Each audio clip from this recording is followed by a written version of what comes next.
there, we're here. Yes, hello, good evening again, and welcome to another edition of the Tony Topping Show, reaching out across the UK, across the universe, and across the cosmos. And we have a very special guest on. I'm absolutely fascinated by her, and she is called Laura Magdalene Eisenhower. Eisenhower's great-granddaughter, so I understand.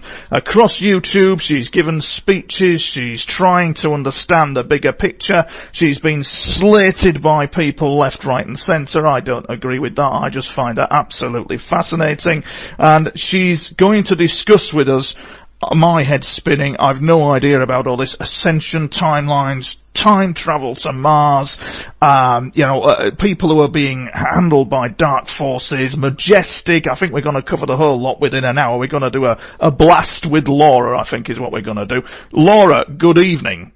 Good evening. Great to be here. Oh, thank you. And I understand that we've finally got in contact with each other after all this time. And I started my own radio show interviewing different people, and I found that it's kind of like taken off. And what's fascinating for us Brit listeners, especially the lads in the pub who keep in the bar here, who keep an eye on we're running our own version of Majestic. What's fascinating is that you are Eisenhower's great-granddaughter. I'm fascinated. Tell us more. Oh, yeah. Well, it was quite an interesting upbringing. I mean, in the sense that it was very normal, compared to my mother's experience when she was, going through high school and everything with, Eisenhower, just, freshly, in office or leaving office and just having Secret Servicemen. I didn't have any of that, but definitely the backdrop of being in this family opened my eyes up a lot to, things that I went and experienced on my own and researched on my own. And so I guess what was interesting is that it was a normal family, just like anybody else's in a lot of ways. I mean, I know the word normal is a little bit of a stretch, but we weren't like, one of those families that are sitting on a pile of money, sort of what people might think of as a presidential family. We're not an Illuminati family. There isn't like a whole lot of wealth or a whole lot of, differences as far as just the way we all have to work. Could I just come in there, Laura? I know you were in flow there regarding that. Well, you said a crucial remark there that Eisenhower, you were not an Illuminati family. That is actually because Eisenhower was indeed not a member of any secret society or Illuminati. I think he's one of the few presidents that were. Would I be correct in saying that? Yeah, absolutely. And so I think people have a lot of questions about that. And so we all work just like everybody else to make a living. There's no trust funds. And so in that sense, there's that level of normalcy. But, with nothing being discussed about UFOs and extraterrestrials, that was really something I delved into. And a lot of my experiences brought me into a lot of awareness about that. So it was unusual for me to not have anybody else in the family to discuss this with. But it's a very loving family. But my eyes were opened at a young age because of my own personal experiences and what I know I came here to do and how it links to a lot of the hidden stuff that happened during his administration. Good gracious, the hidden stuff that happened during his administration. So what went on with the hidden stuff that happened during his administration? Well, coming out of the Second World War and moving into the presidency, once Truman had left, there was already 3-letter organizations, CIA, all those hidden organizations were established, and also the Roswell crash and Area 51. So, a lot of that was secretive. That's why those hidden groups were created, and of course, some of them with cover. I guess you could say, what's the word? Cover stories as far as what they're really doing. We hear about the CIA, but we don't really understand the military-industrial complex on an extraterrestrial level and how that relates to hidden alien agendas. We just don't hear that, except for maybe in the X-Files or something. So a lot of that was going on. Treaties were signed, even before Eisenhower. And it actually started with Roosevelt. So by the time Eisenhower came into office, there was not a whole lot of power anymore for the presidency. And this is what he warned us about in his farewell address about the military-industrial complex. So there was a lot of things connected to extraterrestrials and different races that were happening. 3 different races, to be pretty much correct in my assumption based on all the research I've done. There were visitations from the Nordics, the Greys, and then also beings from Venus later in the 60s with him and Nixon, and they actually really wanted to help the beings from Venus. Valiant Thor is the name of the commander, so anybody who wants to Google that and find out more about it, there's going to be a movie coming out. So we hear just a lot about different races, both benevolent and malevolent, and a lot of that happened during his administration. And also things like Alternative 3, which connect to the Mars colony and the Mars agenda. It's a lot to handle, Laura, for anybody who will be first listening to this. But what is interesting is I've just been speaking to Steve Bassett of the Citizens UFO hearing in a very unorthodox interview where we didn't get round to actually discussing the Citizens UFO discussion. We did get round to discussing about covert agencies' harassment of UFO researchers, a very important issue, which I must say he did admirably in explaining his opinion on. But what I put to him was the Citizens Disclosure on UFO hearing is very admirable, of course, and I just put to him that there is possibly, however, within the national security apparatus of your country, a possible complicitness going on with an off-world intelligence. What I'm open to suggestions. What do you think? About off-planet intelligences working with our government? Yeah, in a complicit and unethical and unorthodox way that probably isn't in line with, let us say, the philosophy of Gaia and the ascension to the higher universe. What's your take? Yeah, I mean, this is really what the dilemma is. These alien agendas that aren't really working in harmony with our ascension, they're actually opposing it and are wishing to play the role of our gods, our controllers, and this is the deal with the agendas and the treaties. Even though at the time I don't think our leaders really understood the gravity of what they were dealing with, particularly Eisenhower. I think he went into somewhat of a shock, whereas other leaders or other beings that are associated with the shadow government align themselves with these dark alien agendas because they feel they'll get something out of it, and they just act as their pawns and allow them to be their masters. And these are technologies that they use that are not in harmony with nature. They have more to do with mind control and social engineering and affecting our food and our water.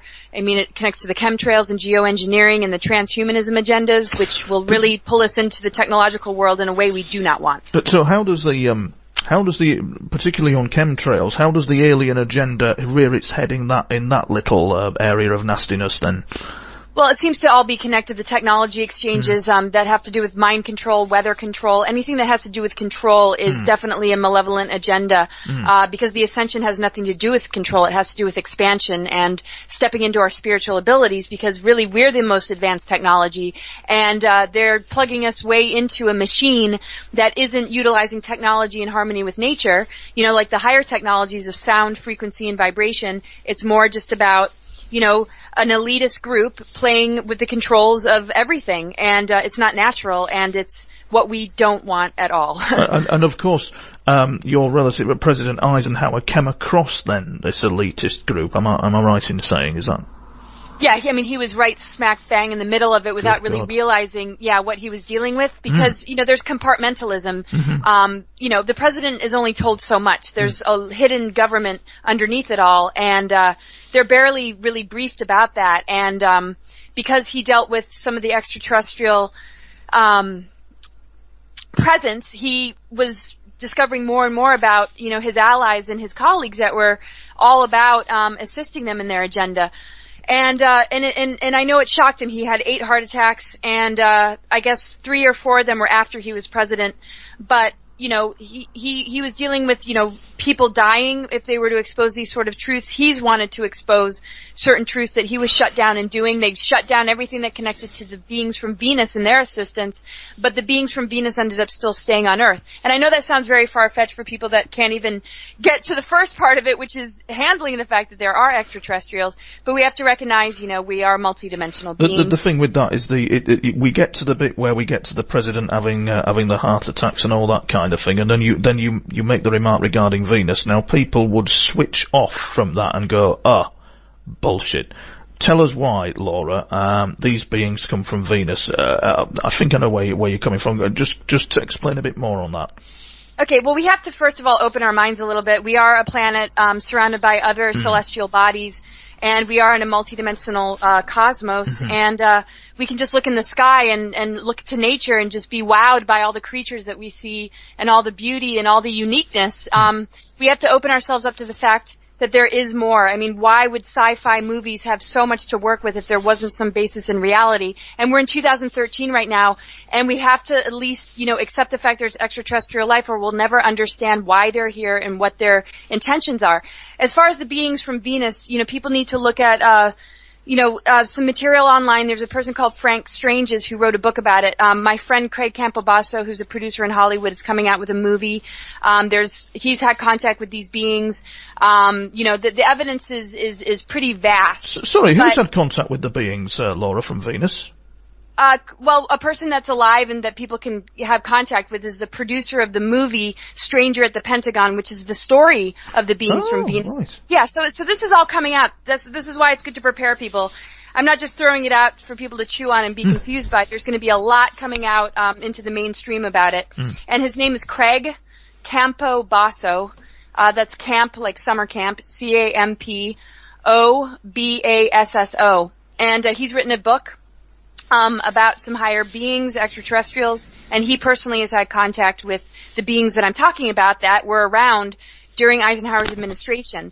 And because everybody who might be hearing this is saying, this is nuts, this is probably why Eisenhower had a few heart attacks, because it's very shocking for anybody who comes across beings like this. Because, and it's not easy to be the messenger either, because, just because it's hard for people to hear, they have to understand that it's not easy for the people delivering the information Correct. Either. Yeah, you couldn't present this, you'd have to be very professional in how you did it if you were to present it as a briefing to a president, or even our prime minister for that matter, because there are extremes to it. They possibly reach for the drinks cabinet, because you have to be a special breed of individual, and I don't mean that in an elitist way, a special, morally cursed in some cases, as far as I'm concerned.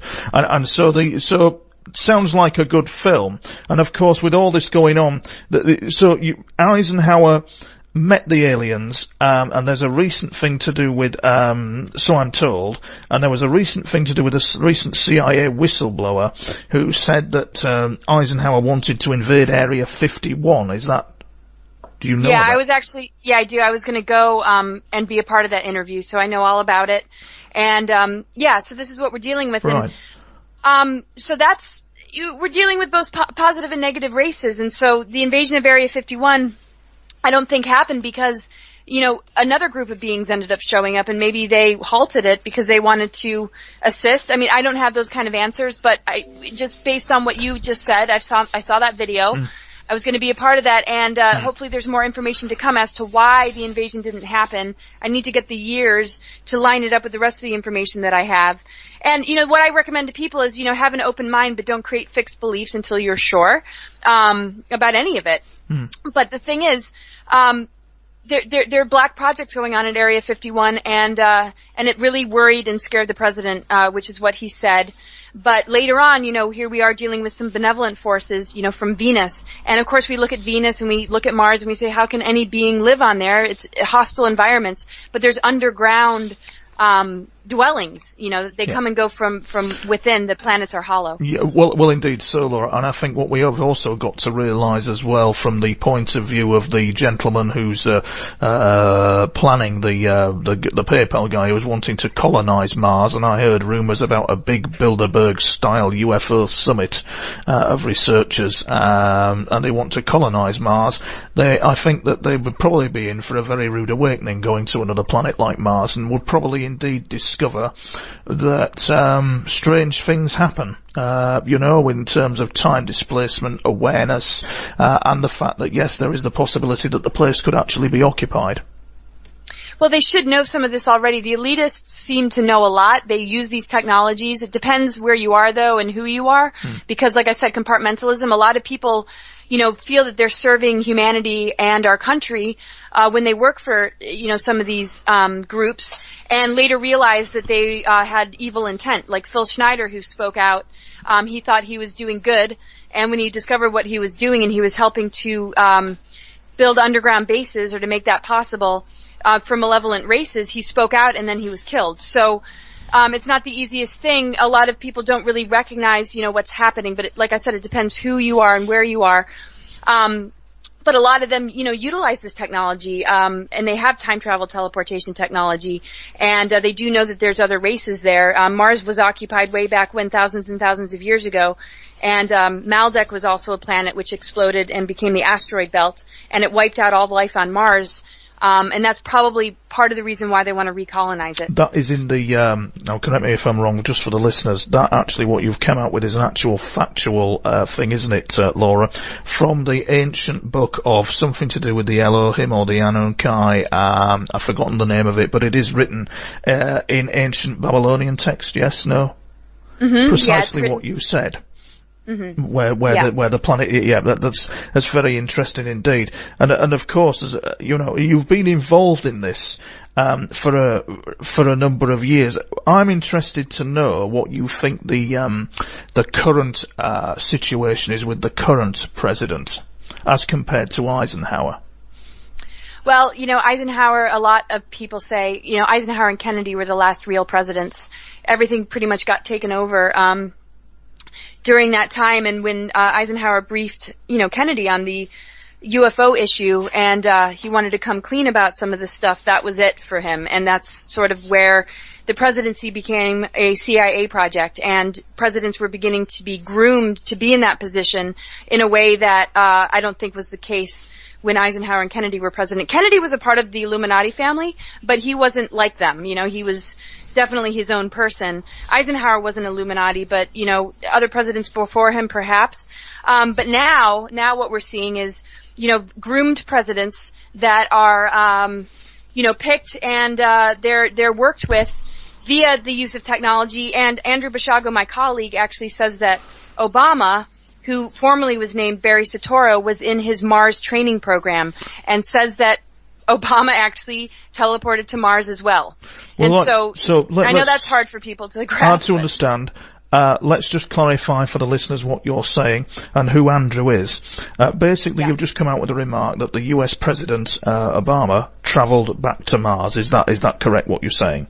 Yeah, I have no proof of that, but my colleague was in Project Pegasus. He's a child participant, and he is the first child to teleport anywhere. And he was kind of like what he calls a guinea pig, because they were using a lot of these technologies on children to see if they'd be able to survive, to see what their experiences were. And it's easier for children because they're less programmed like adults. Okay. And he was in a Mars training program in the Siskiyous, in California, in the 80s, and said that Obama was in that class with him. So I would definitely look him up and see what he has to say about it. But currently the presidency is more a CIA project than an actual, individual that we vote for. There's a lot deeper stuff going on there. Okay, but so the president is selected by the CIA. What is for the listeners? What is Project Pegasus about? Project Pegasus is basically a part of the Department of Defense. It's a hidden project. Let's see how to really describe it. They utilize time travel and also teleportation, many different forms of, many different uses of these technologies. I think Andrew said there's 8 different forms of teleportation and time travel, and it's based on Tesla technology. And he's, time travel, but the thing that they're discovering is that they're able to simulate realities, and they're not actually sure if these are simulations or actual events that he time traveled to. And so, a lot of this stuff also relates to gray alien technology. And so it's interesting getting to know him because he's trying to sort a lot of this out, himself. But yeah, to put it in words, it's really about quantum access. And what these projects are all about is gaining information about the past and the future in order to affect events to steer us on a particular timeline. And that's what I discovered because I was recruited to go to Mars in 2006, and it seems to very much connect. When you say recruited to go to Mars, Laura, what do you mean? Do you mean that NASA recruited you in a spaceship, or do you mean you were recruited to go to Mars in terms of a subconscious non-locality type program? I met somebody who was a part of this project and program, and actually Andrew Bashago said that I was mentioned in Project Pegasus, and the whole thing is connected. But I'm a later time in the in the chain of events. I was approached by somebody who was going to secret meetings in D.C. He didn't tell me anything until later, but he had brought up, the fact that these secret meetings had to do with going to Mars and that the target date was 2012. He brought up looking glass technologies. Later on, that's when I started Stop you there, Laura. Sorry about this. What you're doing is you're speaking rapidly. You've come alive with information, and I'm having to just, for the listeners, I'm just listening in fascination. I'm just having to, you came out with something there, looking glass technologies. What's that about? Yeah, I was just about to explain. Wow. Yeah, I was just about to explain that because I know people are like, what? And that's when I started to learn about Dan Burish, who, is a whistleblower for MJ12. He talked about looking glass technologies. And looking glass technologies are a quantum access technology. They're cylinder seals, and they're used to look at past events and future events. And this is how they targeted me, and the person that wanted to recruit me. And so there's a lot of cover stories about why. I was told it was for protection and to protect the human genome, and later on came to discover that it was to help them reseed a new civilization on Mars. But when I was with the man who wanted me to go, his behavior was very strange. He would, disappear for days after getting codes given to him over the phone. He had a handler. I didn't understand any of this at the time because there was no Project Camelot or whistleblowers that were public, and I was trying to sort it all out. So I knew that I wasn't going to go, and I knew that something was very fishy, and it wasn't just for my protection. So I started to research all the names that he was mentioning, who his handlers were. And after about 2 weeks of research, I discovered that their names were linked to technologies that they're using here on Earth. Mind control technologies, HARP, things that influence the weather, things that can simulate disasters. So what I came to understand was that they wanted me to go to Mars as sort of a protection from possible cataclysms, but they were in fact connected to bringing on these cataclysms and creating this in order to have a new world order agenda, which is to thin out the population and control the remaining humans that still, made it. And they also have, underground bases and off-planet colonies like Mars to, take a select few out of, the destruction that they were planning. And I was going to be one of them, and I chose not to. People can say, well, that was stupid, but I'm not, who wants to be with a bunch of elitists that keep humanity in the dark? So I just have higher standards as far as, the way I want to be, and I have just integrity, and I, think that humanity needs to know, and we need to look out for Mother Earth, rather than going off to a planet and letting this one self-destruct. Yeah, I understand that. And this guy, Andrew, what's his surname? Basagio, is that correct? Sorry? Yeah, Basiago. Right, Basagio. And he was involved in a time travel project as well. Right. I never time traveled, and I never went to Mars, but Andrew Bashago has. Oh, I see. This is the clarification, I think, where people get confused with you because they get the instant sudden impression without asking you that you'd time traveled to Mars and you'd done this and you'd done that, and obviously that I've never written that. No. Right, I've never written that. I was recruited in 2006 to go and be a permanent colonist. Andrew Bashago was involved in a project to help implement the colony and be experimented upon to see how he would be able to survive in such a hostile environment. And those were the children. Those were the projects that had to do with, establishing the colony and refurbishing, there's other things connected to, the terraforming of Mars. But the thing that I got brought in on was being a colonist and actually being a permanent resident. Andrew was there, but not permanently. He wasn't chosen to be permanent, but he was used for a particular amount of time by the hidden government. But never was compensated for. So what you're saying is that as a child he time traveled to Mars. Then am I right in saying he teleported to Mars? He time traveled to other events in our human history, but didn't time travel to Mars. He teleported to Mars via jump rooms. Those aren't time travel; those are teleportation, and they'll take you to a location through wormholes way quicker than what we think. Which is light years. It's light years away, but when you teleport, it's actually you're going through a wormhole and you're there in like 20 minutes, and it's like an elevator. But I mean, on saying that, Laura, and I'm going to play devil's advocate here. I've listened to everything you've said, and I'm just going to play devil's advocate here. Yes, but surely, Laura, this new age claptrap you're coming out with, surely you just take things at face value. I mean, that's just a bloke you've met who's come out with any old BS that is time travel to Mars.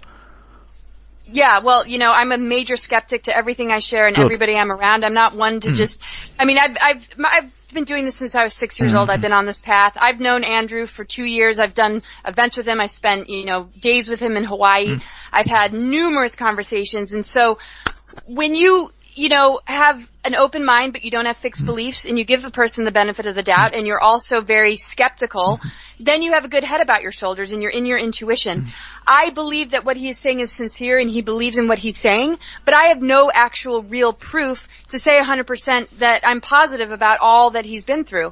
But based on his character, based on the amount of conversations I've had with him that are so articulate, and he says the same things each time. It's not like he's scattered, and he's very honest. When other whistleblowers come to the scene, if it's different information than what he previously thought, he will consider it and he'll look at it. And he's just in his own process trying to recall memories. So, we're all doing the best we can, and I think people expect some perfection or we're going to have it 100%. We're all doing the best we can. We're all dedicated to truth. I'm pretty independent, so is he. We do our own thing. I had my experience. It correlates with his. In Project Pegasus, my name was mentioned. Alfred Weber, who works with both of us, has been a strong supporter of Andy, so I have tons of, conversations with Alfred. And, if I was just hearing it like on the internet, I'd feel like everybody else, all the reasons why it might be, disinformation or just, BS. But when you're living it and when you're in it and when you're around these people and you do events and you're putting the dots together and you hear this information and it's not just coming from one source. I mean, I know many sources. It's not just Andrew Basiago. We've got Michael Reif, who has the Mars records. Him and his wife used a biofeedback technology to bring up all his memories of his time on Mars. You can Google it. It's called the Mars Records. And, it's very in-depth, and it really does explain the challenges of coming out with this information and all that comes with it, all the backlash. But, we have to just be open to it as best as we can, and we have to have discernment. I am not here to, create belief systems or to force anybody to believe anything, but I do have a responsibility to share my story and to put as many pieces together as I can. It's very... Yeah, well done you, Laura, because I might not necessarily believe what you're saying, but it's important to get that clarification in, because I've read the material of people having a go at you from UFO organisations about this, and they seem to miss the point entirely, and I think you've done very well there in just in clarifying all that. A point of fascination for me then is I have had UFO experiences lasting a lifetime. I'm a bit of a Jason Bourne. I'm not the kind of guy you think I am, sat here maybe speaking to you about UFOs and the paranormal. I really have had the extreme experiences. The elephant in the room is always time. It's always the signals in time that you're hearing, and from that, on the Mars issue, I gained that it's an absolute dump. Who would want to live at Mars? Human beings going to Mars are gonna get very bored with themselves. It's not the same as Gaia. It's not even the same timeline, is it? Which brings us nicely round to your work, which I'm also fascinated in, to do with it. Now, what do you call this then? Sophia Ascension, Gaia timeline? Yeah, well, it's the organic ascension timeline. It's really the natural blossoming of human consciousness. And because this timeline has been intruded upon and infiltrated and invaded, it's been very hard to hold ground. Particularly, we all have our stories, but I almost got dragged off to Mars. I knew that wasn't where it was at. I knew that this was a timeline I didn't want. As far as what's happening there and what the truth is, that's a whole nother debate. But the whole basis of my work isn't about proving that Andrew Basiago is 100% true, because that's not my responsibility. He can speak his own truth and people can decide. I can only share tidbits that relate to my story. But, the thing that I discovered, starting from a very young age is that, there's been this massive infiltration. There is a complete and total attack on our ascension and our natural upgrading of DNA and everything, that would bring us, to where we are today. more expansive, in unity consciousness, the inner balance of the masculine and feminine, all that is being slowly sabotaged over time, and it's part of the social engineering and conditioning. And what it's trying to do is siphon us into artificial timelines that have more to do with alien agendas and control forces. And the way people can relate to it so it doesn't go over their head is, think about the human system. We have an ego. It doesn't always serve our higher self. Sometimes it wants to take us in a different direction than what's good for us. And it tends to be controlling at times. It tends to be self-absorbed. These are the elitists. They're very connected to that Mars ego, dominating energy. But, we don't have to get so confused by it. We just have to look to ourselves. And so the ascension timeline, the organic ascension timeline, has much more to do with the inner work, pulling ourselves out of the different programmings, that have brainwashed us and have caused us a lot of disconnect within ourselves and with each other and our relationships, and to get all that back on track, and to understand as well that our planetary body's in alignment with the galactic plane, and we are being, we're receiving all sorts of transmissions from the galactic core that are helping us to ascend. And it's coming from the depths of the earth through our feet chakra. It's coming from within us. But all these infiltrations and intrusions have made it very, very hard to hold our ground. And that's our challenge right now. Not to go into fear or to get overwhelmed by all these crazy stories people are coming out with, including mine, but to just really understand, this planetary body and the fact that it's a multi-dimensional, cosmic, divine manifestation of source energy.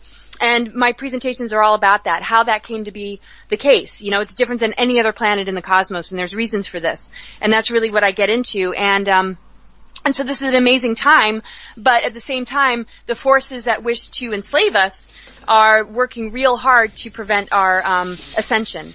And it's very natural. It's the most real thing. Everything else is artificial. It's a simulation, and it's a deception.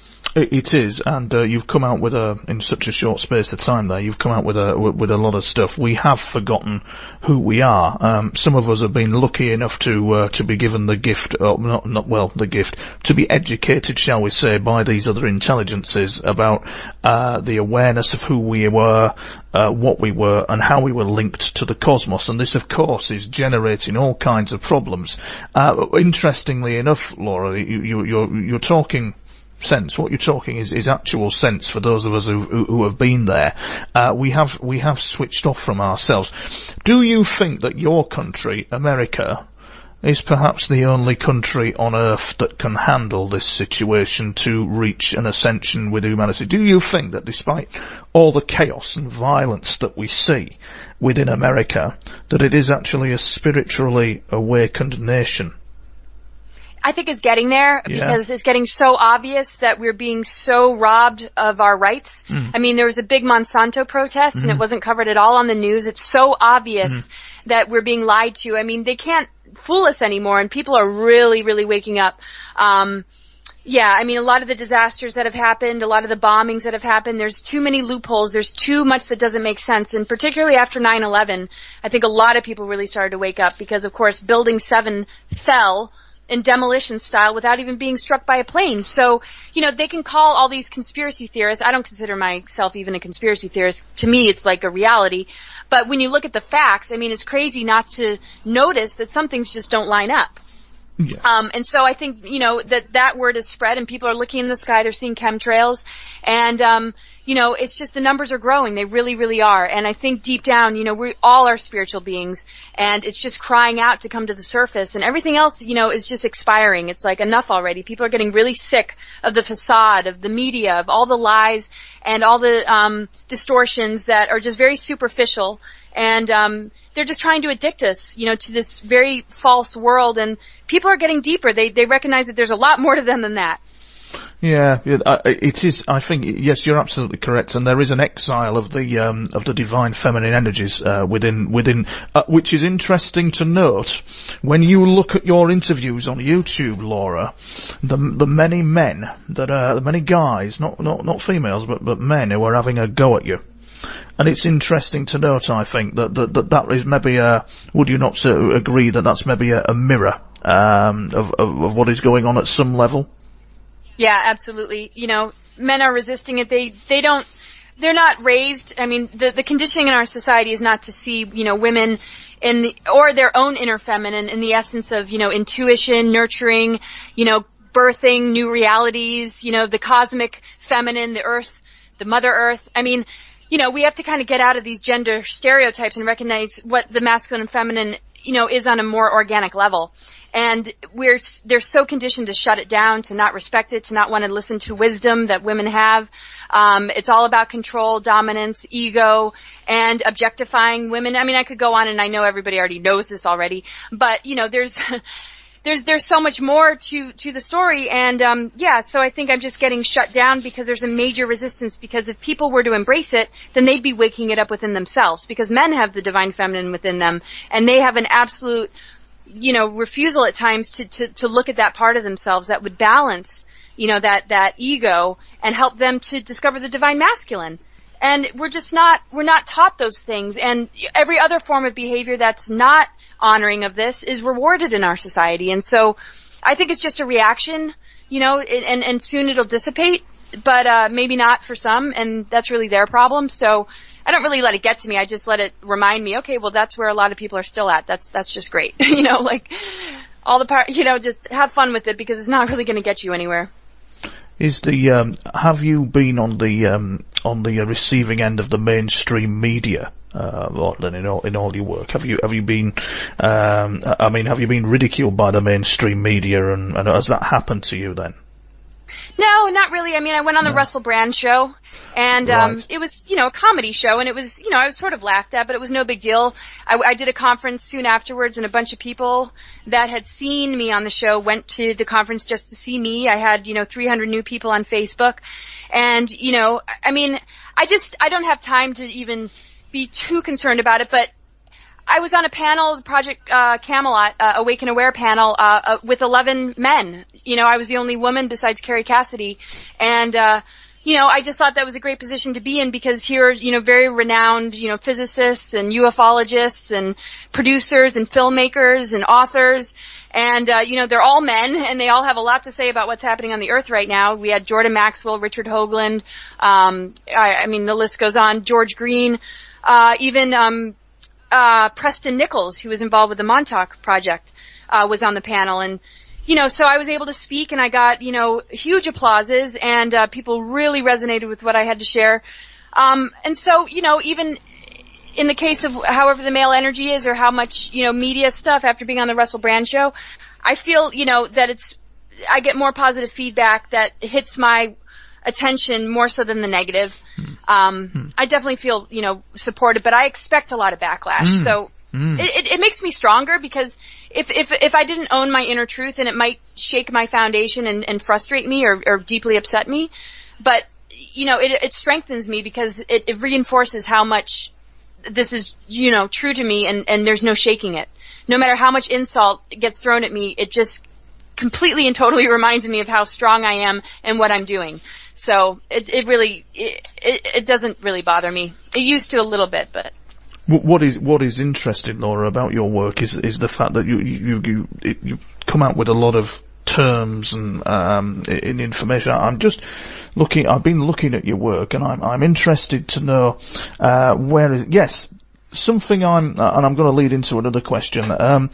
Archons and inorganic influence, is that in line with kind of like Carlos Castaneda with the inorganic beings, or is it something entirely different? Yeah, I think it all relates. I think the Archons are like the fallen watchers too, that, it's just the energy, that got created, from all those different fallen angelic realms. It's a lot of different negative energies. There's 7 rulers or 7 Elohim, but the fallen Elohim, almost become like the 7 archons. They're duality. They're both positive and negative. We've got archangels. Archon is connected to the word arch. So we have archangels and there's archdemons, and they're both archons. Archons can be positive or negative, but the thing is, they're part of the morphogenetic field, and they get into our brains, they get into our emotions and into our thoughts, because they're archetypal imprints from our ancient history and from, I guess you could say, the gods and goddesses that are split aspects of the Godhead, of the Trinity. And so all these different archetypes play out, and we are deeply sensitive to them, and it's up to us to sort them out on the inside so that we become whole again and we become balanced, and that we emit that energy rather than absorb all the chaos and become like that. It's similar to, inheriting what our biological parents passed down to us. We either become just like them or we rise above it and we become a stronger and better expression. And so we need to understand the archons in a similar way. The inorganic aspect of it is that it's not, some of the archons are not aligned with love or source energy. They become more like vampire parasitic forces that like to feed on people and like to get in the way and cause all sorts of upset. But, that's just like the negative ego. You have to have a receptor to it for it to work. Yes, you do have to have a receptor for it. What is a worry, Laura, and I don't know what you think, it's concerned me for quite a while, is that we have forgotten who we are. Our spirits are in a forgotten state of ascension with the higher cosmic being. And anybody who breaks free of that will be hit, and hit hard. Now, you would probably know what I mean by that, and my listeners may not know what I mean by that, but if you ascend, as a human being, even though you're going about your daily life, if you have reached a point of cosmic ascension, they will be onto you. And what worries me about all this is the fact that a lot of metaphysical stuff is spoken in terms of words. But I think, speaking as a man, because the theme is about the divine feminine, isn't it? I'm noticing that these ETs are using advanced technology. They're not using fluffy words like ascension or transcend. They're using technology, like Corso said, like a foreign power. And it's a concern. What do you think in terms from where you're sat with all your experiences? Yeah, well, the technology is the problem, and it can cause, quite a bit of damage. It's a lot different than just the disinfo out there, or the new age deceptions where it's all this fluffy talk. And there still is that, the false ascended masters, and just, some of the programmings in the new age communities are very, very dangerous.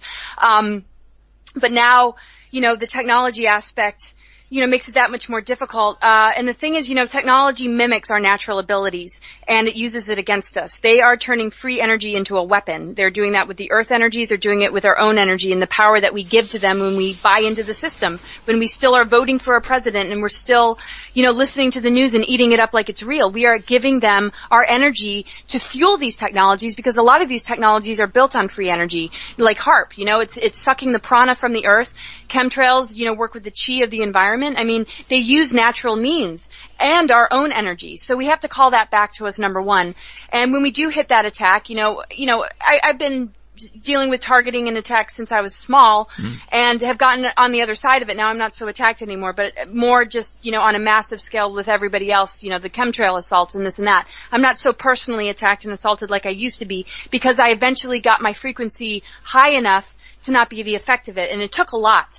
And I'm not saying that I don't sink or find myself attacked or this or that, but I call it, it's like going through the dark night of the soul. Even though it's different and there's technologies, it's all about raising our frequency. These technologies are sourced out of, lower fourth dimensional energies. We're much higher than that. We can raise our frequency above that and not have the technologies get the best of us. That is correct, which is probably why there's such an interest from off-world intelligences with the human race. Because I think if you look at, I keep parroting on about India, but if you look at some of India's stuff, there's been a think tank in India, from what I can perceive, that's been between 2009 and 2010, whacking out stuff into their media to do with UFOs at a very advanced level and their understanding of what is going on. And one of the things that they came across, Laura, I don't know what your take is on this, and then I'd like you to tell the listeners after this bit about your UFO experiences, if you wouldn't mind, because I also find that interesting.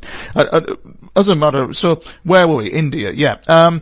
Basically the gist of it was, they concluded, this think tank, whoever they were, concluded that at the point of death, where we're coming out of the body, we do what probably the ancient Toltecs and what probably you're familiar with, the process of recapitulation, whereby every moment of life and every action is recorded. I think the ancient teaching said it takes about 5 days, or more, where every bit of life, every moment is actually recorded. And their conclusion was that the quantum physics and the biology and everything to do with that would be highly complex. The science behind the soul transcending, behind it recalling, would be highly complex, which is what has got them on the thinking that, therefore, when we are approaching the tunnel of light, they perceive that we are approaching some type of intelligence that they would call a Type 5, and we are an aspect of this highly intelligent projection. Hence the interest from UFOs with the human race, the abductions and the agendas. How does that sit with you from where you're, with your experiences? Yeah, that makes sense. I mean, there's a lot of different types of beings and races out there that have different reasons that they want their attention on us, whether it be hybridization or, chipping us and tagging us, or just experimenting or trying to understand how we have an emotional body and how we are ascended beings. And, there's a lot there. So I'm not quite sure where to go with it, but, UFOs, or at least the Luciferian type beings that, utilize these technologies. These are externalized, technologies, and at times, it can separate one from their inner consciousness and their inner development. This is what happened with Atlantis. And of course, there's some beings that have the both in harmony with each other, and that's why it really depends on the race. Yeah. As far as what their intentions are. Yes, indeed so. And I think the other thing to point out to your listeners is that President Eisenhower at that time, due to the excellent research of Nick Redfern, and it's something I also parrot on about, is the fact that they were looking at, the American government were forming an agency called the Collins Elite that was looking at non-human entities entering via portals. Conclusion being that it was a cult ritual that was the primary cause of these bizarre UFOs coming in and air forces having to be scrambled. Is there any wonder President Eisenhower had heart attacks because of it all? The stress of it, Laura, is remarkable, and I think the brutality of it is at times shocking for what we are exposed to. And there seems to be a hidden hand. Can't work out what it is, but this... Anyway, tell the listeners, I'm waffling, tell the listeners about your UFO experiences and what happened to you. Okay, well, I haven't really had that many. I'm not really a contactee, but I was addressed, when I was young about just my path and, how they would try and destroy me and rip me away from it and to hold on to it for dear life. And it had to do with the positive timeline.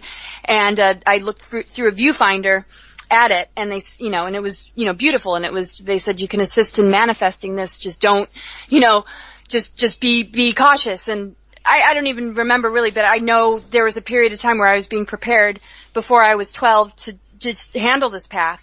And that's really, my experiences, mainly have to do with that. Otherwise, I just really connect directly to source.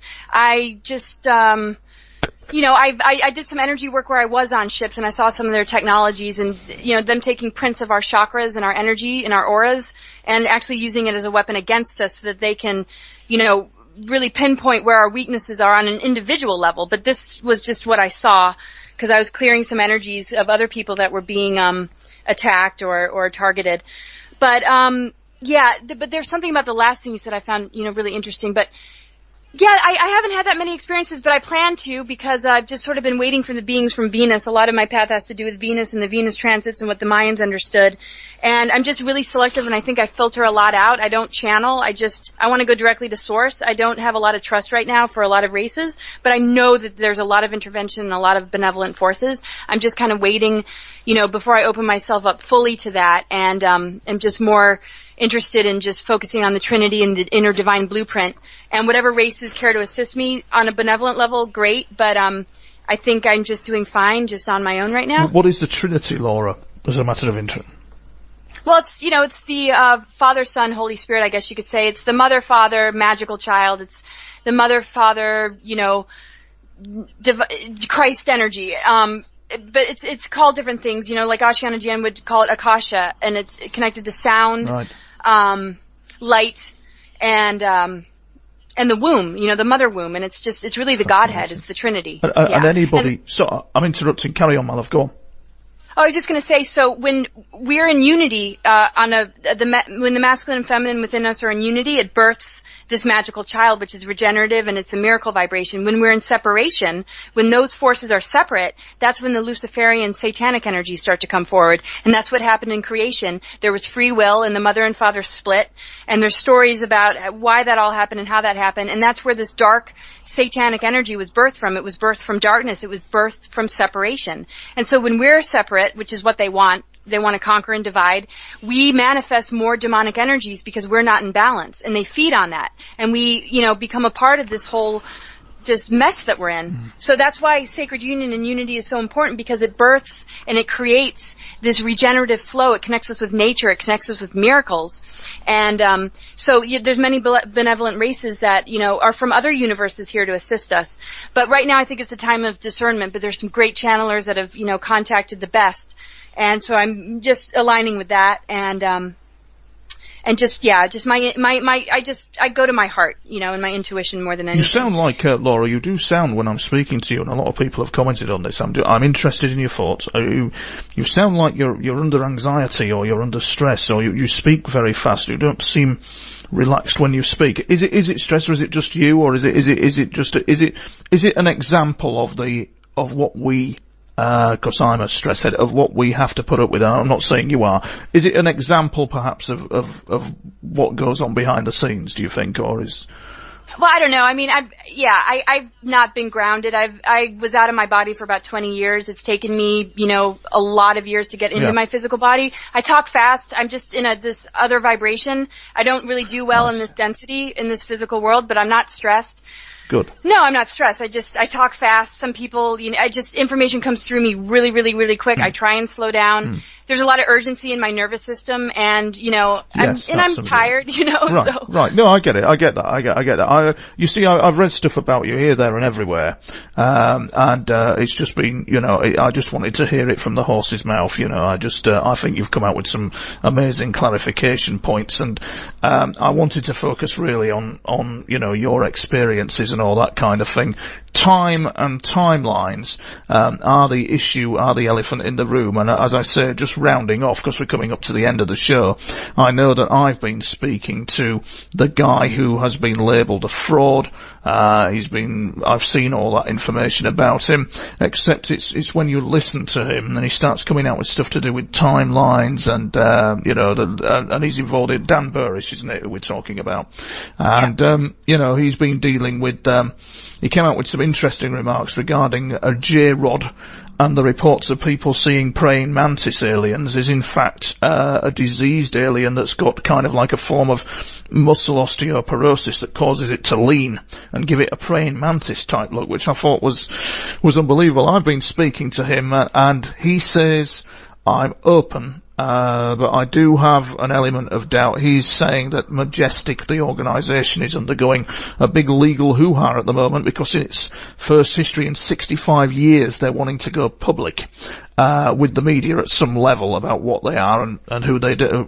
They're more famous, as he says, than any secret society. So what do you think's going on there, Laura? Do you have any inside scoop or information to tell us? Well, what's going on with MJ12 and all that? I don't really know. I think they've been trying to shut down using the looking glass technologies because it's really dangerous to be messing around with timelines. And so, there's a mixed bag of both good and bad, in the intel communities, and there's a war within the intel communities of those that want to see humanity progress and those that are on the dark side that want to control humanity. So I think that that's still going on, but the push to bring this stuff to the public attention is huge. But we have to understand, people are going to hear that yes, there are extraterrestrials, and then they're going to have to handle what they want and how to address this. And this is what the real issue is. They want to get further. They want us to be further immersed into the nanotechnology and into the artificial intelligence systems. And we have to make some, pretty smart choices here. And this is where we don't want to be duped and we don't want to be led astray and we don't want to give ourselves over or give our power over to them. And it's been building up for a really, really long time. And this is why disclosure has taken so long. And I always knew, when disclosure does happen, be careful what they say because they're going to tell you it's going to be based on something that's rather controlled. Disclosures already happen amongst all of us. But when our governments do it, believe me, it's not going to be very authentic. And if it is, then we'll know it, but it'll be based on things connected to, our planetary body being regenerated and healed. But this is the other danger is that they created the mess and they want to come in like the heroes to clean it up. And that's where the technology comes into play. So I won't know until all the characters are out on the table, as far as what my thoughts are and what race is good and what isn't. But, we have what we need within ourselves to solve all these problems. And we're going to get the most assistance when we step up to the plate and not rely on any more arrangements with extraterrestrials. Because we did that, and we did that to help them and to help their race sort of replenish themselves, and they took advantage of us, and they ended up abducting millions of people. So, yeah, I don't really know what's going on there. All I know is when I got in touch with, everything that Burish was about, when I got away from the Mars recruitment, that was right when he said that we had gotten back on the positive timeline. And so, a lot of my work has been about keeping the natural stargates opening, which he talks about a lot, that they've wanted to shut down the natural stargates opening, which is our ascension, and, have control over the stargates, which is part of the alien agenda. And so this is what I've been combating, my whole life, and all of us really have, whether we're aware of it or not. The whole idea of, having this natural opening of and blossoming of our consciousness, or more control, a police state, martial law, and, all this other stuff that we're seeing. And we're sort of experiencing both timelines simultaneously. And, but this is where we have choice, and we still have choice. But the window period isn't open for very long. We're in a stellar activation cycle that pretty much closes in 2017, so we need to get in alignment. This is why this is, really an urgent time. The next couple of years are very critical. Very interesting, Laura. It's very interesting listening to you. And just in closing, it is of note when everybody's ranting on at you on YouTube about what you said, what you didn't say, and what you mean. I've noted that somebody did say on YouTube that your experiences, Laura, are all about not dealing with the world around you, and that's why you're into this, because it's a retreat from the world around us. And this is what a lot of them say. It's bullshit, absolute bullshit. But yeah, you know what? And I didn't go to Mars, and I decided to stay here to help humanity, and to get this much crap, it's just like, you got to be kidding me. And it's like, it's been hard enough to survive, and it's like whatever communication glitches that I have, and the fact that I'm not perfect, everybody look in the mirror. It's like, why don't we just start appreciating each other a little bit more? I'm sorry. Because, I don't have to be doing this work. No, exactly. I'm sorry. I just need to make a point of clarification there that wasn't a dig at you. It's an observation in terms of what you said a few moments ago, when you precisely said the opposite of what they were saying. It isn't your work. Is in fact all about standing up in the world, making a mark, not running away from challenges, and for humanity to embrace what it can do without exterior forces or looking to exterior forces. We have it all in us. That's the essence of what you're saying. So, absolutely. Correct, yeah. Yes, so I'm glad you brought that up. Yes. I wasn't sure quite where you were going, but yeah, and right. We can't escape it. We have to face it head on. Just like we have to face our past, we have to face our wounds, we have to face our insecurities, we have to face our fears. And when you face it, it's not as scary when you're, compared to denying it and pushing it away, because that's a form of fear. So, embrace your power. I mean, we are superior beings to these lower elements and lower forces that are in our world. And the more we can just step into that and face our power and be comfortable with it, rather than handing it over to somebody else to run for us, then we're on track. We really are. That's what I did with the Mars recruiters. I said no, I got my power back, and they've left me alone. Yes. So that is, we must have a separate. I must get this guy Andrew on the program. I've been trying to email him, he's not responded. I would like him as a guest, because I'd just like to hear what all the Pegasus stuff is all about. But Laura, thank you very much for your time in coming on the show.